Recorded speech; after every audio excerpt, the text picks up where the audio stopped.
Happy Halloween, everybody. Welcome to Boxing During Dinner, episode 29. As you can see, it's a Halloween edition. We are in costume. Guess who this guy is?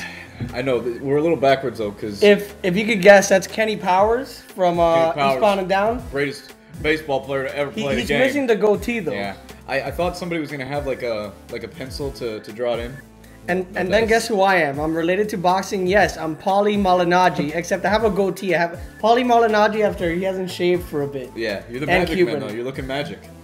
Yes, I am, and I'm ready to fight Eric Morales. Eric, if you're watching this... Yeah, that's the latest rumor, Malignaggi Morales. Which I'm taking you down. Before we introduce the food, there's one more person in costume, backed by popular demand. A lot of people have been missing her. A lot of people Carol have missed her. is back. In her Halloween costume as well. And she is a very sexy sailor, as you can see. Turn around for the camera, Carol. No. Come on, sailor. Let's head out into the ocean. What do you say? Let's take a trip. So, Carol, what are we eating here? All right. As you can see, I don't have food in front of me because I ate it, so you guys can't see me eat. Because apparently models aren't supposed to eat, so shh. Don't tell anybody. Yeah, don't feed them. We are eating lime today. Woo! Nice. So I've got myself a salad, like we've been talking about. I'm still watching my figure.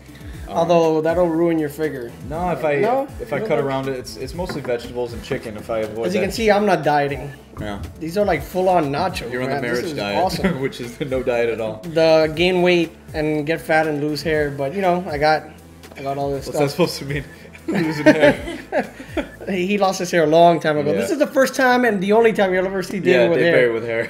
If you ever see him with hair again, Hair Club for Men commercial.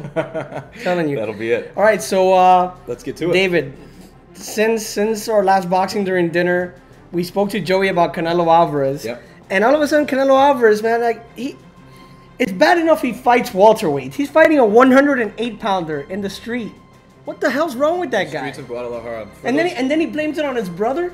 For those of you who haven't heard, and what we're referring to is Canelo Alvarez allegedly, we'll say allegedly, caught a 108-pound champion in the streets of Guadalajara. His name is Archie Solis, and apparently broke his jaw and knocked out a couple of his teeth over an argument about an ex-girlfriend.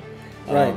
So you have the 154-pound champion versus the 108-pound champion in the streets. I guess he took pound for pound a little bit literally. So if that's true, that's a terrible move on Canelo's part. But if it's not, the alternative, he's throwing his brother under the bus as a scapegoat for his for this alleged problem. So to me, either or, he looks bad. This reeks of a disaster one way or the other. Kid Powers would never do something like that. And the WBC already came to his defense. Which is ridiculous. I mean, Paulie Malignaggi might be the WBC champion one day at 140 pounds when I beat Eric Morales. But you know what? The WBC is not doing themselves any service by defending Canelo. I mean, they offered to pay Archie Solis's medical bills, and they come out and say, hey, you know what? Canelo didn't do anything. But by offering him all this stuff, aren't you admitting some guilt? I think so. Here's the thing: the WBC has none of the facts yet. You know, they're just going based on different people's stories, and they are blatantly telling everybody. First of all, Canelo should have never been a 154-pound champion. Who he beats what?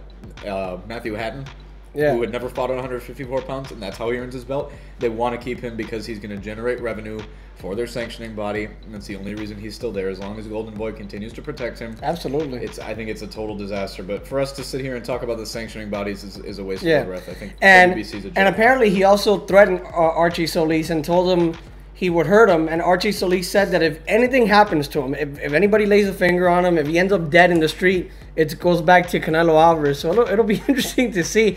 And you know what? If I'm Kermit Cintron, I'll get inside Canelo's head. If Canelo does that, that means his head isn't in the right place right now. If I'm Kermit Cintron, I will bring Archie Solis to the ring and place him in my corner to get inside Canelo's head. There was actually a press conference a few days back where Canelo for the Canelo versus Cintron fight, and Canelo didn't say that he didn't do it. What he continued to say repeatedly is, "I have nothing to fear. I have nothing to fear." What is that a statement of? That means he has people on his side that are going to protect him. Exactly. But Exactly. He didn't say he wasn't guilty. You know, it was kind of like the Casey Anthony move. Yeah, he's pulling an OJ. But you know what? We got plenty of things to talk about in the show. Later on, we're going to talk about the Angulo-Kirkland fight, which is coming up on Saturday, which should be a hell of a fight, a barn burner. But before, in the show, once again, is our very good friend, Alan Hopper from Don King Productions. He's going to talk about the November 5th card in South Florida with Joey Hernandez and also Guillermo Jones, and also about the rematch between Joseph Agbeko and Abner Mares, low blow gate. And Alan Hopper is still not happy about what happened a couple months ago. No. So here's a good friend, Alan Hopper. We're here with a friend of Boxing During Dinners. He's been on the show before. Yeah. He's a great guy. I've known him for years, and you guys enjoyed the first interview. Yeah, so a very fun interview. Candid, so we brought him back. Alan Hopper from Don King Productions. Welcome to Boxing During Dinner, Alan. Great to be back, guys. Good to have you. There's a big show November 5th here in South Florida, where Boxing During Dinner is based from. Talk a bit about the show. We got a WBA cruiserweight title fight and good up and coming prospects like Joey Hernandez and Angelo Santana. Yeah, Saturday, November 5th, down at the Seminole Hard Rock in Hollywood. 5 championships in all. You talked about the main event. Guillermo El Felino Jones, a guy who started at started at welterweight and ends up all the way at cruiserweight before he wins a world title. He'll be defending against Vero Beach's own Mike Marone, and 5 other world championships. Should be good, guys. Yeah, like you said, Mike Marone is from the South Florida area. So is Joey Hernandez. So is Angelo Santana. So Alan, we should expect a huge crowd for these fights. Yeah, it should be good. We've got so many great local fighters on the card. You guys talk about Joey Hernandez. Great, flashy kid, likes to entertain people. People show up for him. There were those 2 great fights with Ed Paredes, and this kid, this Cuban that came over and made it dry foot. Angela La Cobra Santana is now 11-0, and he's got himself a little regional title, and he's going to be fighting against Broderick Antone, a guy from Troy, New York. So a little test for him. He looked real good. In his last fight, Santana fought in Las Vegas on the undercard of Joseph Agbeko versus Abner Mares, and he looked real good in that fight. Abner Low Blow Mares, is that the same one? Oh, geez. Yeah, that's something. Bantamweight Championship on August 13th out at the Hard Rock in Vegas. And that referee couldn't see a low blow from Abner Mares on Joseph Agbeko to save his life. Goody guy. Well, now that you're touching on that, Alan, they're gonna fight again. How ready is Agbeko for this fight, and how much is he looking forward to right the wrong that was the first fight? And what kind of cup has he purchased to protect himself? And the really amazing thing was that this was part of the bantamweight tournament on Showtime, which also included Vic Darchinyan and Yanni Perez. And all 4 of the fighters fought. 2 fought each other, and another 2 fought each other. Well, Agbeko made amends in his rematch by beating Yanni Perez. Vic Darchinyan fought Abner Mares. Well, at the next press conference after those 2 fights, when Agbeko and Mares won to advance to the final, Gary Shaw was complaining, and Vic Darchinyan was complaining they got hit low the whole fight. Now, I went back and studied the tape, and it turns out, but I did it too late because those guys are always crying about something, so I didn't think that, I just thought they were crying as usual. It turns out Abner Mares was throwing low blows in that fight with Vic Darchinyan too. He just stepped it up a little bit against Agbeko, and I've never seen 50 low blows. I never seen anything like it. And something funny, Alan. After we spoke to you right after the fight last time, and it was fresh. Everybody was talking about it. 2 days after that, I saw a rerun of this show called Sports Science, which airs on either Fox or ESPN or one of those. They were talking about the effects. Fox Sports Network. Right. They were talking about the effects of a low blow, and on the show was Abner Mares, and he was hitting the dummy low. I mean, how ironic was that? Mondo, I saw that. I couldn't believe it. That taping, I found out later, took place in 2007. Sports show called Sports Science, and the name of that particular segment was called Cheap Shots.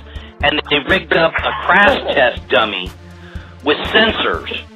And Mares was the professional boxer / model, or testor, if you will, and he hit that mannequin low, and it was registered at 389 pounds of pressure. All I can think of is that him participating in that, subliminally or otherwise, encouraged him to throw low blows. It had to have had an effect on him. I honestly now he's a low blow throwing monster.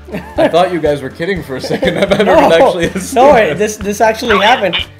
Wow. I mean, yeah, you can look it up on YouTube under Mares Darchinian highlights, and there's one that's got highlights, and it includes the Fox Sports Network segment that he was on, where he explained to them how low blows work. It's like O.J. Simpson's book, If I Did It. I mean, Great one, David. Yeah. I mean, the only thing that would have been that could have made that segment weirder was if in 2007 the host of the show would have been like, "Oh, our dummy doesn't have a name. Let's just call him Agbeko." Yeah, exactly. Pretend this is Joseph Agbeko. That just would have been weird. Well, we just had the press conference, and I was the representative from Don King Productions that represented Joseph Agbeko. And I stood up there with the Golden Boy people, Richard Schaefer and Abner Morris, and I talked about all these things that we've talked about, the Fox Sports Net Cheap Shot show that Morris was a part of, the low blows in Darchinian versus Morris, and then the low blows you would have just seen. And you, by the way they reacted, you would have thought I could just run over their cat. I mean, they were looking at me like I was from outer space. And I'm like, you know, the truth hurts. It's just, I don't know. In boxing, people just think you win by any means necessary, foul or otherwise.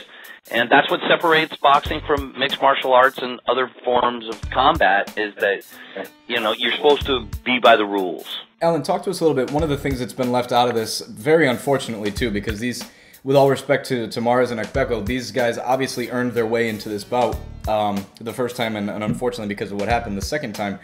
All things considered even, how do you feel about your fighter going in, assuming that the referee is level-headed, has two full, working eyes the second time around?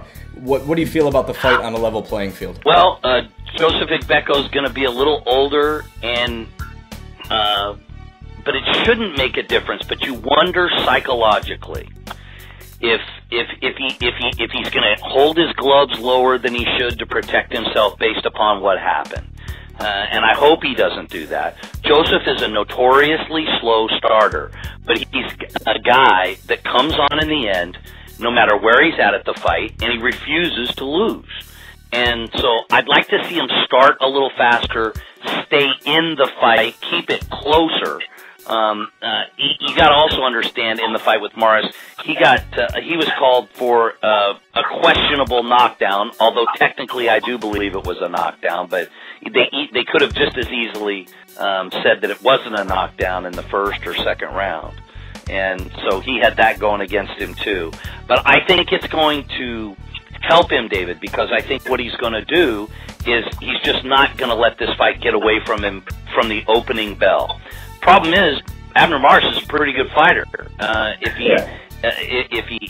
he's getting better. He's only 24, and he's getting better with every fight. So he's proven he can win tournaments and world championships and accolade with the use of low blows. He hasn't proved that he can win fights without the use of low blows. So I think this is shaping up like it's going to be a great fight. Yeah. And this is probably the most anticipation for a low blow fiesta since Galata Bow 2. But Alan, that's a good point. but Alan, before we go, since we last spoke to you on Boxing During Dinner, Don King had a milestone birthday, and how's Don doing, and what's next for Don King Productions? Well, he did, 80 years old he turned this summer. And it was an interesting thing. On his birthday, he was trending at #1 on Yahoo Sports on their search engine, quite a feat for anyone. He was above Kim Kardashian and Josh Groban.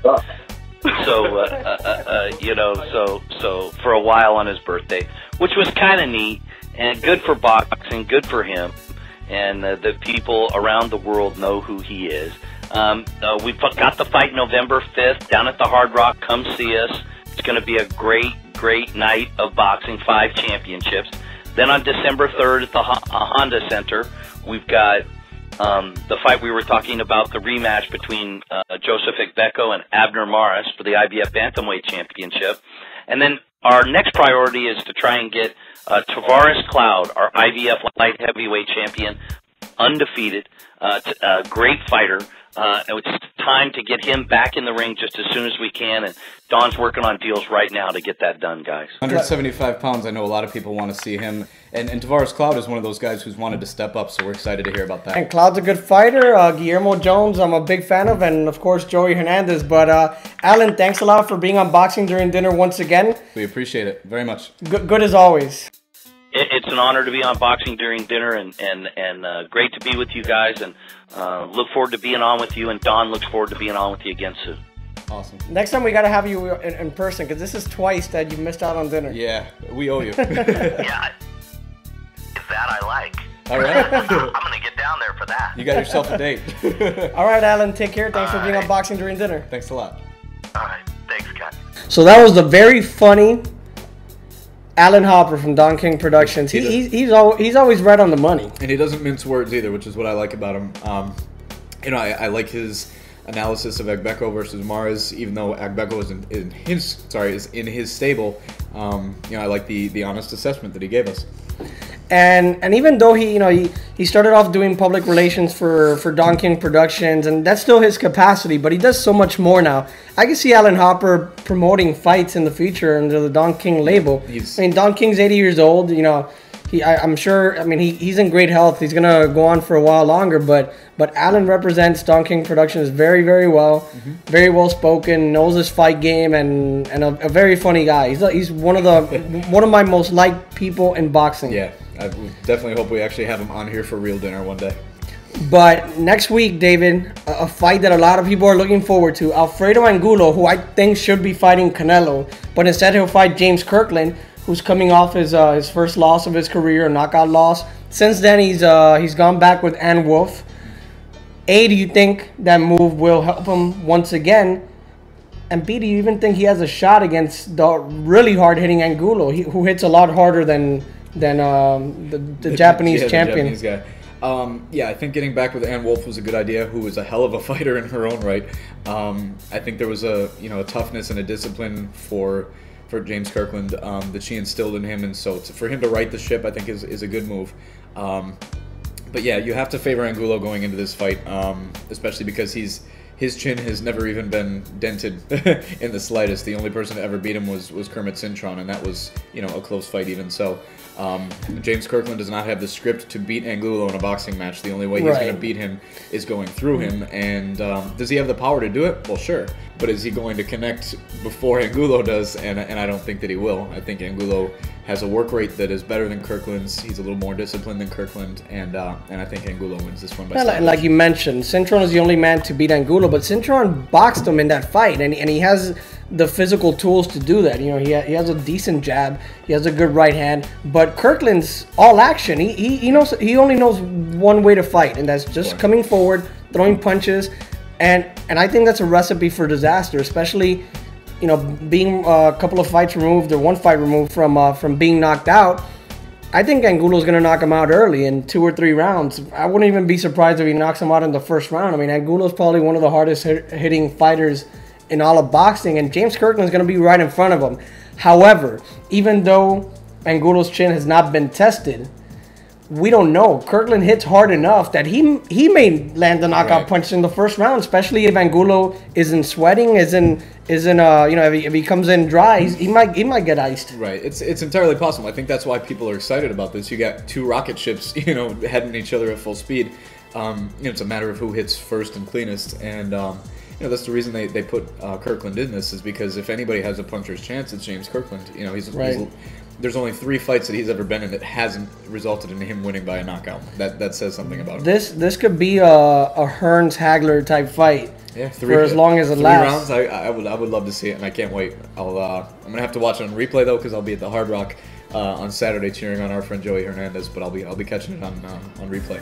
Well, that's it for boxing during dinner. It was short for us here, but with Alan Hopper there, we couldn't ignore our friend Alan. He was very good. We had to keep his whole interview, and we brought back dessert for you guys. We brought back Carol. But remember, for those of you who are trick or treating, do not accept candy if it's out of the wrapper. It's probably poisoned. Do not accept apples because they're probably poisoned. Okay. Do not accept pieces of meat, steaks, stuff like that. It's pennies. Why? Stupid pennies. Who gives you pennies? Yeah, no, you can't really. Okay, but how about the chocolates that come like coins? Okay, no, that's fine. That's fine, right? I can't eat pennies. What am I gonna do with pennies? Oh, and no popcorn. Useless. No. It's laced with semen. So do not. Oh, jeez. Really? Do not. That's what not it is. Eat it. That's what everyone's just loading it up with nut butter. Do not eat it. There's some old perverts out there, man. Like, watch out with your kids. No, but in all seriousness, if you guys have kids, watch out with your kids, man. Don't let them go trick or treating by themselves. Don't or let them go as Lindsay streets Lohan or Amy Winehouse or any of that crap. Dress them up in something respectable, or like Kenny Powers, like Kenny Powers, or a sailor, or Paulie Malignaggi. Yeah, let us be their example. This was originally supposed to be, and I've had this wig since last year before we closed. Yeah. It was supposed to be a Jersey Shore wig. I don't watch Jersey Shore. I the only Italian American I know is Paulie Malignaggi. Yeah. And that's who I'm going with. I like Paulie. He autographed a glove for me, and therefore you have every right to be him. And he has balls. Yeah. Because he fights with broken jaws. Yeah, and broken hands. And I will go out on a limb and say that Paulie Malignaggi, will beat Eric Morales if we fight. I'm with you. I'm with you, Paulie. I think you will beat Eric Morales. So until next week, we'll have the preview. I'm trying to find my words. We'll have the preview for Pacquiao and Marquez. And we're gonna try to get our good friend Harold Letterman from HBO Boxing to come on and talk about that fight, which he'll be unofficially judging. But of course, Halloween, we'll leave you with some pumpkins and with a sexy sailor. That's right. We turn 30 next week.